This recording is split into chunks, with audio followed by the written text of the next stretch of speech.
Twinjamin, Twinniper. Welcome back. I don't know. That's a new intro I'm trying, but this is One Piece discussion for chapter 1161. I hesitate to call it a review or a recap, so I'm just gonna call it a discussion. I'm essentially going to recap, I guess. I'm just gonna go through the chapter. I don't know if I'll do page by page. Sorry, I'm scratching my beard. I don't know if I'll do page by page. I'm really just gonna go through and like talk about what sticks out the most to me. This will be shorter than the Boruto one, just because Boruto for right now, until I get into a groove of doing this like on a consistent basis, Boruto is gonna be more of like chapter recap, just when I'm not gonna like make separate episodes for topics. When Boruto comes out, I'm gonna read it, sit on it for a few days, and then do the discussion like I did this month. So we're gonna start with our One Piece thingamabig, and yeah, so we got color spread and the chapter, the cover series. Goodness, I was trying to say we got like for the chapter we got a color spread and the cover series, but I started to mix all my words up. But we got a cool double page color spread of the Straw Hats at a claw game, so I thought that's pretty adorable, not gonna lie. And then Yamato, I'm pretty sure, like, unless Oda drops some kind of bomb and the and the next one or the one after this, her cover story's got to end, bro. Or Yamato's cover story's got to end. It's just, I mean, I don't know. The Moria lore drop was good for sure, but yeah, I don't know. Yeah, their cover story's got to end. Yamato is got to end. I think it's just kind of dragging at this point. I mean, like the shrine and stuff, it's cool. I just think like with how Oda's been doing like this cover story and the last one, with just how they ended up tying into the actual story, more so the last one, like with the Germa. This one, they all tie into the story. I just mean like to the point where like those covers with which turned out to be Kuzan and like Pudding and all that, those actually, like, that was actually very relevant in the chapters coming out at the time. So that's why I say, like, and especially as we inch towards the conclusion of One Piece, these cover stories, they're good. Like, I don't think each one has to be filled with some insane lore drop like the Moria one, but I do think that dragging them out can be, I mean, they can feel like they're being drawn out if, like in this case, like in Yamato's case, I feel like it's kind of drawn out. But it's Oda's story, and ultimately he knows like how much longer One Piece is gonna go, and who knows, like this very well could be the last cover story we get. So take it for what it is. But she's just they're just at a shrine. Yamato is just at a shrine. So yeah, it's nothing like super duper, or I don't know. Maybe it is, and maybe I just missed something, but like I don't know. Honestly, I haven't been too interested in Yamato's cover story, so that's probably like part of why I kind of just wish it would end. But I think it'll end within the next, like, by the time Oda takes 2 more breaks, I think it'll be over. So call that what you want. But our chapter opens up. Sorry, I adjusted the gain. I adjusted all my settings after the last one, so the gain is probably turned up, or the gain is turned up, so you probably hear more, even like when I move the mic. So I'm trying not to like hit the mic stand, and it ultimately picks up like me more everywhere, like whether I'm up close, further back. So I'm gonna try to do less lip licking, less moving the mic, less chair moving, but just I ask that you guys bear with me while I get it figured out. It's a learning curve, and I'm figuring it out as I go. So I appreciate your support nonetheless. Chapter opens up. That was a 5-minute intro. Boring. um, Celestial dragons are on their care and stuff. Nothing new. Like, it really is nothing new. They're so worried about the wrong thing. Like, Rox and Roger are on the island, and they're just worried. Like, they're upset that their cruel game got ruined. Like, they literally don't care that. Like, they don't care that the pirates are there. They care that they don't get to have fun. Honestly, they'd probably participate with the pirates in some kind of messed up stuff if you gave them the opportunity. But either way, we get the name drop of Teach's mom and Rox's wife. Her name is Eris. When I saw the raw and the the initial spoilers or whatever, I thought her name could have been Ellis because that's probably like the American English speaker in me. But like I know a little Japanese, like I can translate simpler stuff, especially like stuff that's in katakana and hiragana. But all that to say, like that syllable for like an L in Japanese, it's RU. Which can, like in Luffy's case, it would be Luffy, right? And like, but when it's pronounced, it sounds like Rufy. L's and R's, they're very interchangeable. And so when I saw this, I'm like, her name could be Ellis. 'Cause I've like, being an English speaker, Ellis seems more like a name. Like, I don't really know if I've heard the name Eris before, but I like it. So it's cool. The TCB translated it as Eris, and so did the official. So that's what I'm gonna rock with. I think Ellis was just a little more familiar, but like I'm not nitpicking that. I was just like what I thought it could have been. But it's good that like the official kind of clears that up.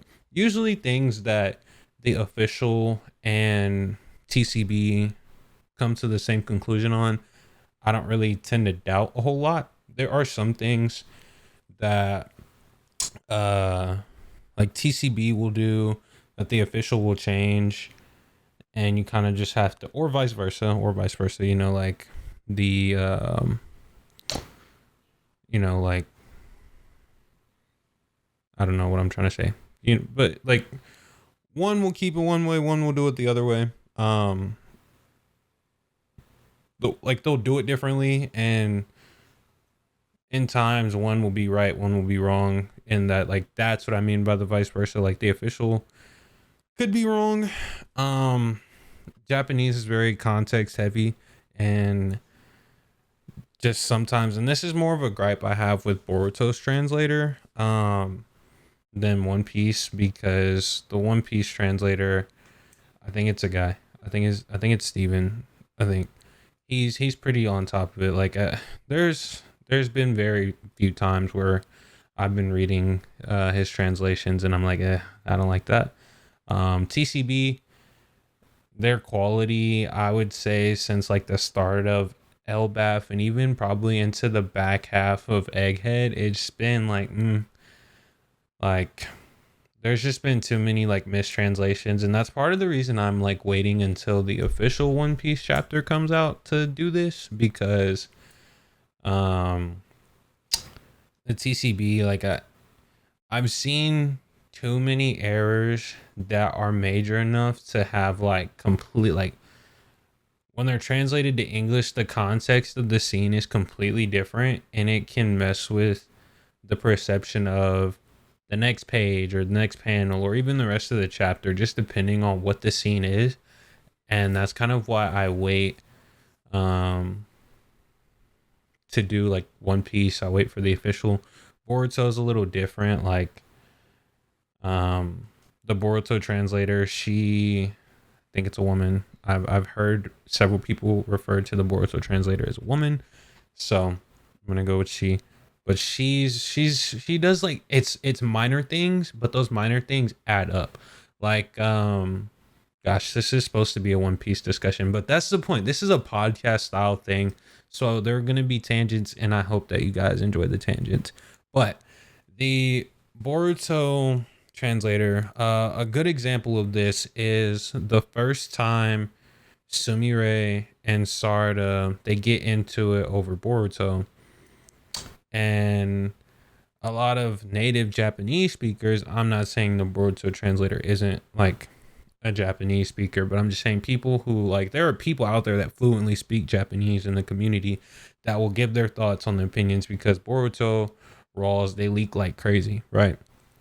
And like people will do their own translations. There's a person in the Boruto community, it's Salads and Bolts, or Salads and Bolts. That's a little Easter egg. When the names for Sarada and Boruto were originally released, people thought it was Salads because Sasuke either likes or hates tomatoes. I think he likes them. And then Bolt is the basis for Boruto's name because it's like Bolt Screw. It's paying homage to Neji. Side tangent in a side tangent. That's a person in the Boruto community that like when they put out a chapter translation, I trust it 100%. And then they also like put a breakdown of like why they translated things the way they did.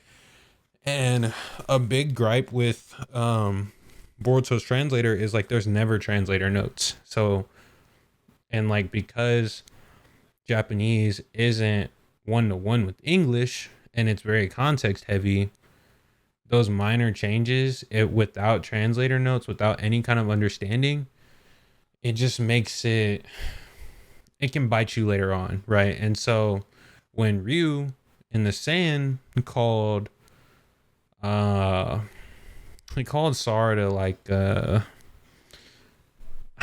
don't know, I think in the official it ended up calling her like an emo girl or something, but in Japanese the kanji basically refers to I really hope I'm gonna say this right. It refers to somebody who is like boy crazy, because she was talking about love or whatever. I'd have to go back and reread the chapter because it's been a minute since I've read that chapter specifically. But all this to say, like when you have a translation like that doesn't nail the right context, and then you come back a chapter or two later and you get Sarada confessing her feelings for Boruto, I like Boruto, like it, and then you go back and reread the previous translated chapters, it's like, bro, the consistency is very questionable. So all that to say, I don't even know what got us off on this tangent. As soon as I start looking at this chapter again, Ellis, okay, Teach's wife, or Rox's wife, her name is Eris, Teach's mom, Eris, and Rox, he's looking for them. And another tangent, I don't care, this is a podcast style discussion, deal with it. Another gripe I have with the One Piece community right now is when you call Rox on anywhere. They're like, actually, pushing their glasses up with their index finger with snot dripping out of their nose, and their two buck teeth braced up, freckles everywhere, freckles and pimples mixed in. They're like, actually, his name is Davy. Like, brother, if you want to get technical, his name is Zebek. People are calling him by his last name, and there's only like a handful of people in universe that know that his real last name is Davy. Like, if you want to be technical, so everybody in universe knows him as Rox, and in Japanese, people often call each other by their last name. So people, rightfully so, think his last name is Rox because he's told a handful of people his last name is Davy. His actual last name is Davy. They call him Rox. The story called him Rox. He was introduced as Rox. I'm going to call him Rox. I think it's pretty safe to call him Rox, okay? I don't really think like, it's not like there's anybody else in the story that's named Rox. Everybody knows who you're talking about when you say Rox. Unless, Blackbeard has a cousin or a little brother or a big sister, and her name is, she goes by Rocks or he goes by, like, come on. Like, I think it's ridiculous. And people, they want to be so PC with One Piece, and bro, it's stupid, bro. It's really stupid. Moving on, next scene. This scene is very interesting. Dragon is running from the big tooth, the sharp tooth, big super tall lady. That's God's Knight, or Knight of God is the official correct translation. That is Knight of God. I'm gonna say God's Knights, it flows better. The God's Knight that everybody thought was Killingham's mom or sister, whatever. Dragon's being chased by her, and she shoots like a Kaido mouth beam through his shoulder, and Dragon falls and drops the babies. Now, this is interesting for two reasons. I think it's just two. It might be three or four. Who cares? Reason number one, Garling did not send her. Garling put someone in charge of looking after Shanks and Shamrock. That person goofed, obviously, some way, somehow. I don't really like this entire interaction isn't on screen, it's off screen. So you have to fill in the gaps here with the context.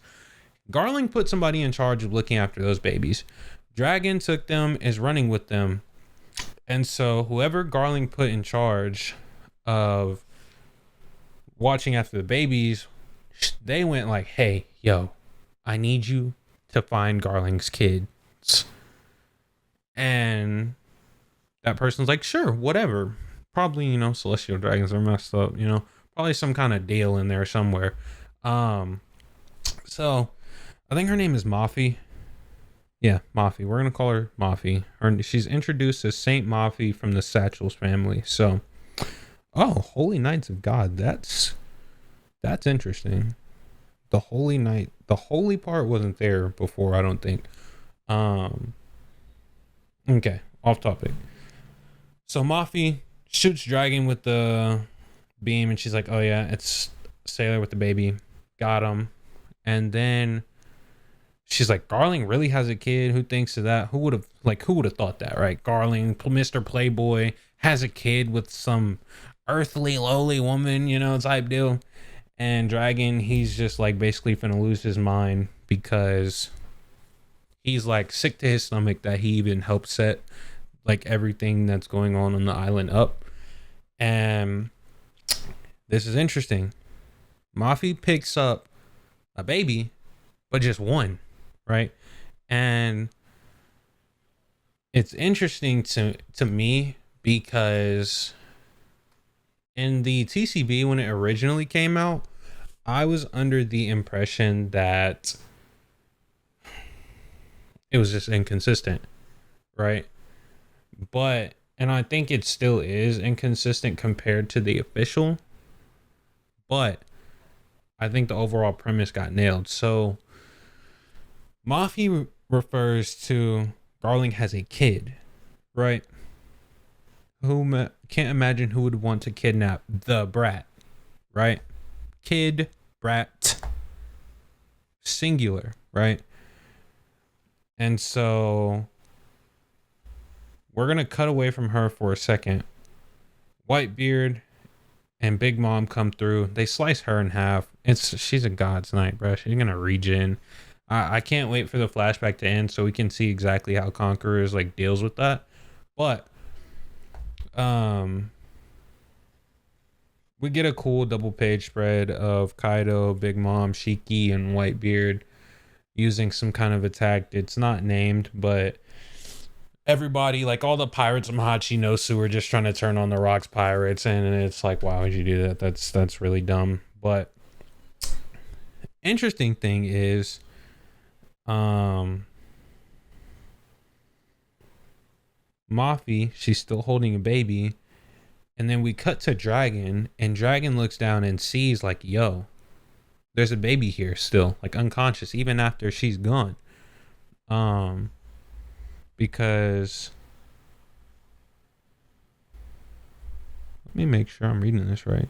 Okay, it hasn't happened yet, but Um, Garp shows up. Dragon sees the baby on the ground. Presumably Shanks. We'll get to that in a second. Garp shows up and sees Big Mom, Kaido, Whitebeard, Shiki, and he's like, "Oh yeah, I'm finna go crazy, right?" And he calls it Heavenly Fire. Oh no, he doesn't. I don't even think Garp's attack is named.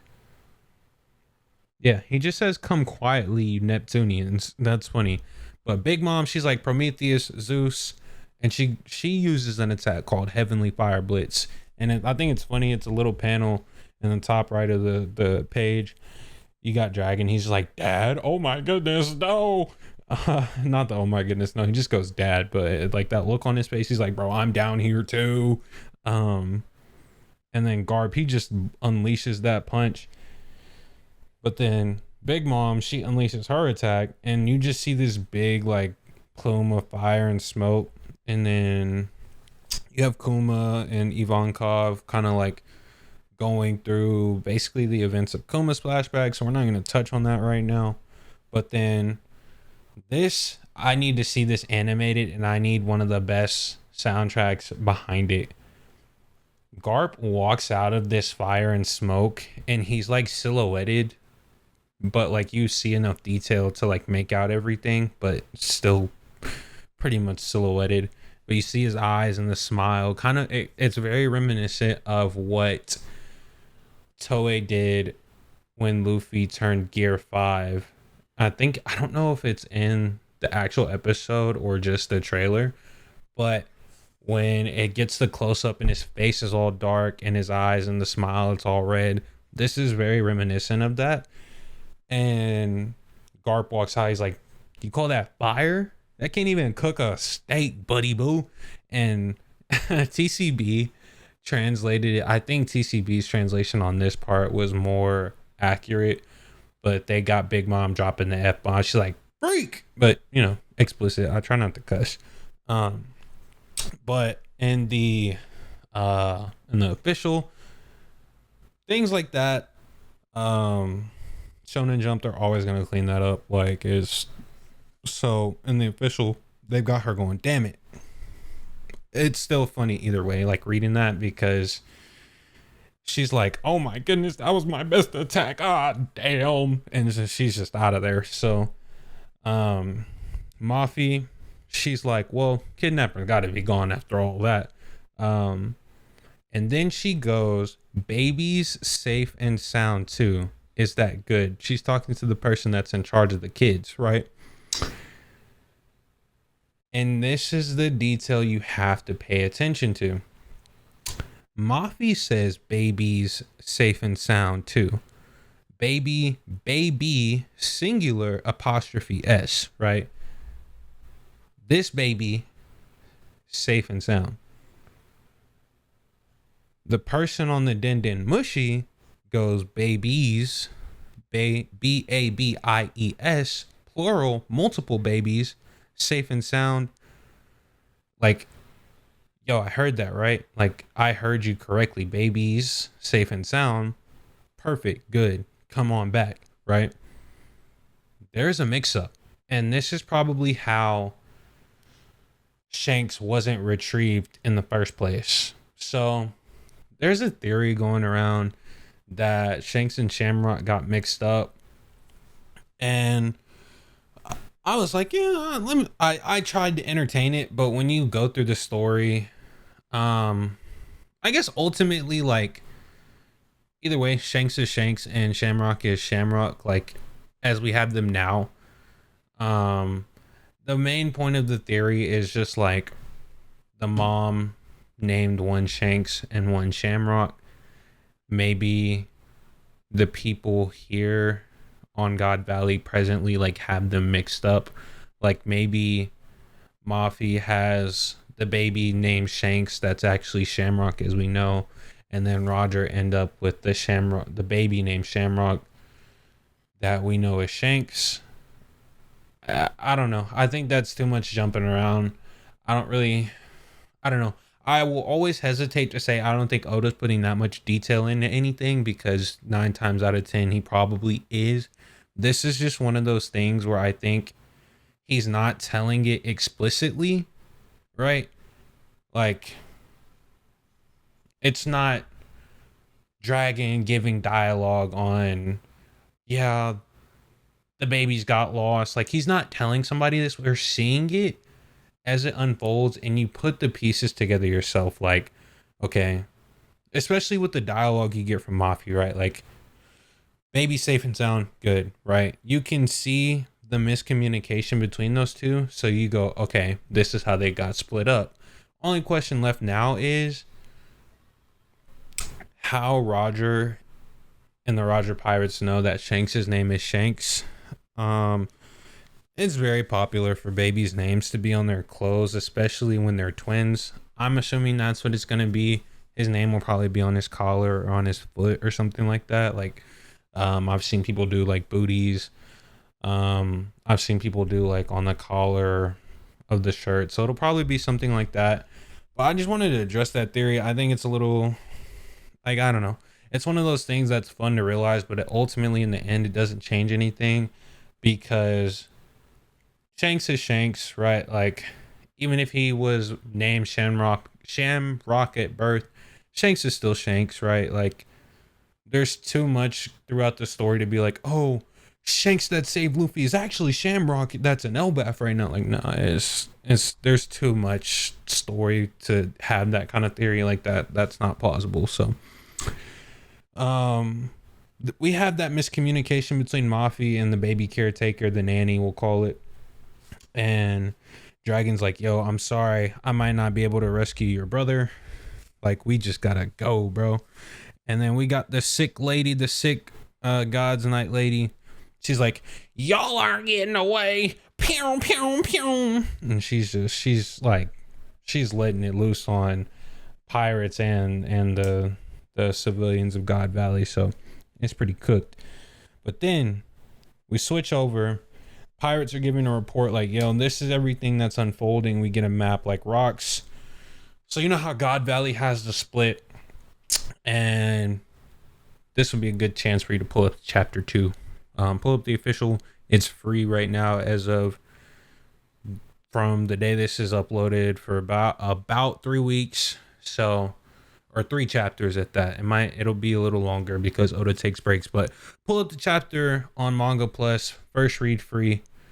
And then it's free. The latest 3 chapters are free. So it'll be on here for a while. And it's a good way to support Oda. But if you pull up the official and you pull it up and you look at the map, you see, like the split of God Valley. Roger Pirates are coming in from one end of the valley. Rocks, they're coming in from the other. They're going to meet at the middle. That's where Shaki is. That's kind of the whole point. And basically, the next few panels, you've got everybody like, yeah, I'm going to get to Shaki. No, I'm getting Shaki. We're taking Shaki. No, we're taking Shaki, right? And everybody's like, Shaki, where are you? Then we got Summer being a freak. I mean, a class A freak. And I'm not talking about Diddy. I'm talking about this man needs a straight jacket.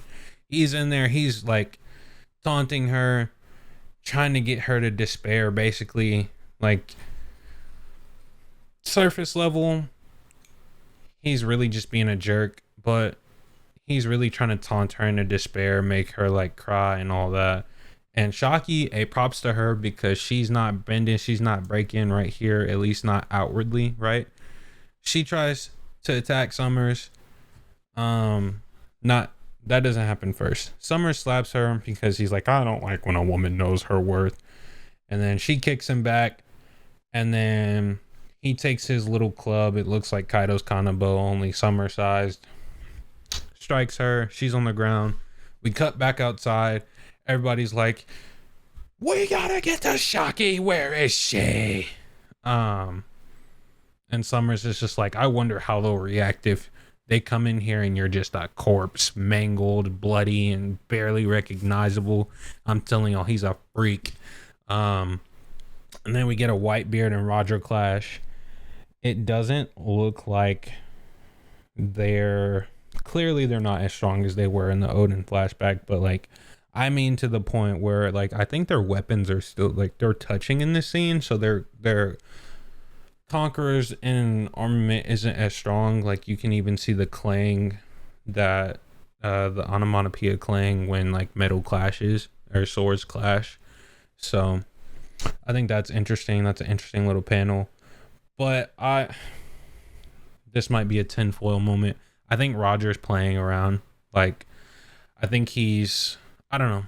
He looks serious, but I think he's also like trying to leave it open for Rayleigh to go rescue her. And you can even see it in the next few panels. Like there's a bubble that says like that's yelling Shocky, I'm here for you. I can't really tell if that's supposed to be Roger or not, or if it's just another pirate on his crew, Rox's crew. But you get a panel of Shiki doing the same thing. Next panel after that is the same, but then Roger, and this is why I say I think he's like, I do think he's in an actual clash with Whitebeard, but I do think if he really wanted to get to Shocky, he could. But he basically is just like, I can't get through, and he glares at Rayleigh, and he's like, you got to do it, bro. And Rayleigh, he's looking badass silhouette, and then you still got Summers being a freak, and the Navy dude is like, yo, Garling's not gonna like this. And he's like, well, Garling's not gonna find out, is he, buddy boy? And then just as Summers is about to deliver the final blow, he's got that sick look on his face. And then Oda does the onomatopoeia for Shing, which I think is typically done for either a glare in someone's eyes, which would fit for the evil moment of Summers right now, or it would fit for like Summers, that like attention, like oh snap, Rayleigh's behind me, or like someone's there and Rayleigh's like, I'll put flowers on your grave, I'll put the flowers on your grave to send you off. And yeah, Rayleigh unleashes a move called, okay, this has been translated a bunch of different ways. I don't really care to comment on this because the original Raw, I don't know Japanese history, I don't know Japanese mythology, but I'm going to trust the official translator and just go with Spider Lily Steel. I've seen Red Spider Lily. I think Spider Lily is for sure part of it. I've seen some like very literal translations, but I think it's kind of like Zoro's onigiri. Like on the surface, it's like onigiri is rice ball, or like, you know, in Japanese, but for Zoro, like no one translates that attack as rice ball, right? Like it's demon something. I don't know. I'm having a real blank on my Japanese knowledge right now. All that to say, I'm pretty sure like Spider Lily something is how this attack is supposed to be for Rayleigh. And then we just get the flashback of him reading the note for the first time. It's like, come and get me, or come and make me yours. I think that's one of the ones that Shonen Jump cleaned up. I'd have to go back and reread the official from the first time he saw this to see if the consistency is there. But I think anything that can be perceived as too grown, dirty, or whatever, that's that like blatant that you don't have to like read between the lines for. And I like, I'm not saying the context of this note is dirty, I'm just meaning like phrasing wise, right? I think they might have cleaned this up, I don't really know, because twice now TCB has translated it as come and make me yours. Usually when they get something wrong and the official corrects it, if you see it again, it'll be whatever the official did. But this is twice that they've done the like come and make me yours. So I think it's probably actually that. But this is one of those things like it's literally the same thing. It's just said like more cleanly or proper or whatever. So I'm not tripping off that one. He reads it and he's like, sorry I took so long. I've come to get you. And the way he reaches out his hand, people have pointed it out that it's similar to Momonosuke, or like when Luffy offered him help. I don't know. It has been so long since I've seen Zoe. I won't even comment on if I think it's similar or not, because I genuinely don't remember. But Shaki, she starts crying. She's like, she finally can be vulnerable. She's like, yo, I was scared. Pooping my pants, brother. And Rayleigh's like, I'm sorry that you had to go through this. And he starts to say, like, I'll never let it happen again. But Roger and Gabon, they're like, bro, save it for later, bro. Like, we're gonna kill you, bro. Stop doing this in our face. You know we love her too. And Roger's like, yo, we got Shaki. We finna dip. Grab the treasure and treasure? Yo, grab the treasure and let's go. And that's the end of the chapter. We have no break next week, so we'll be back here sometime around this time next week with the same kind of deal. I'm gonna try to do another discussion. I want to touch on it because usually something like this is a nothing burger because the timelines don't match up for this to be a parent and son relationship. But, and I repeat, but there is some kind of relationship here. Oda does things similar for sure. Women are drawn similar all the time. You might see name schemes similar, right? Like, name schemes are a very common thing throughout One Piece. I actually have an entire script on name schemes that I'll probably turn into plot points and do a discussion on at some point. But the pattern on the inside of Rayleigh's jacket is the same as what is on the sleeves of Mihawk's. And like I said, I am the first person to be like, yo, that's probably a nothing burger. Like, you're tinfoil hatting right now. But the pattern is like identical. Like, you can overlay it type of identical. And Mihawk is already mysterious enough. Like, we don't really have any tidbits on his backstory or anything about him really, other than that he's like rival to Shanks and he was the Marine Hunter. And it's not like this is some common, we've seen it throughout One Piece. Like, no. The pattern is so similar, you can overlay it. So I want to discuss that, but I need a little bit more time to like formulate what could actually be there and to have a proper, not even proper, but just have a lengthened discussion about it that lasts longer than 2 minutes. So as always, guys, obviously, if you enjoyed the discussion, make sure you rate the video, which is liking or disliking, comment, subscribe, share. I would appreciate all of that. Like I said, we'll be back with another One Piece discussion. At the very least, we'll be back with the discussion for the chapter next week.